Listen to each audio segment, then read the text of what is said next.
Hello everyone, কেমন আছো সবাই? আবার একটা নতুন মিনি ব্লগে তোমাদের সকলকে অনেক অনেক ওয়েলকাম। তো আজ বানাবো হচ্ছে চিকেন পকোড়া।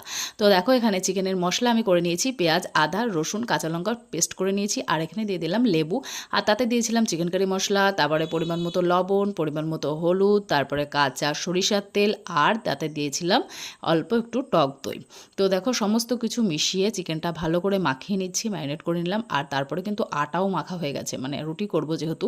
তারপরে গেছিলাম একটু জল আনতে। তো রাত্রে গিয়েছিলাম, রাত্রে ট্যাঙ্কিতে জল ছিল না। তো আগের দিনও গেছিলাম, তখনও সেদিনও জল ছিল না। তার মানে রাত্রে জলই থাকে না, এটাই হচ্ছে ব্যাপার। তো তারপরে একজন আসলো, মানে ট্যাঙ্কির ওখানে যিনি থাকেন তিনি আসলেন। এসে তারপর আমরা ওখান থেকে জল পেয়ে গেলাম। তারপরে বাড়ি এসে দেখো চিকেন পকোড়া ভাজছি, আর এখানে আমি বানাচ্ছি রুটি। তো দেখো, একদিকে আমি বানাচ্ছি রুটি আর আমার বর বানাচ্ছে চিকেন পকোড়া। তো আমি তো রুটি বানাতে বানাতে পুরো ঘেমে পুরো শেষ। আর দেখো, পকোড়া পুজো কমপ্লিট। এখানে মাম্মামও খাচ্ছে, মাম্মামের ঠাম্মিকেও খাচ্ছে। তো আমরা পকোড়া চিকেন খেতে থাকি, তোমরা করতে থাকো চ্যানেলটিকে সাবস্ক্রাইব।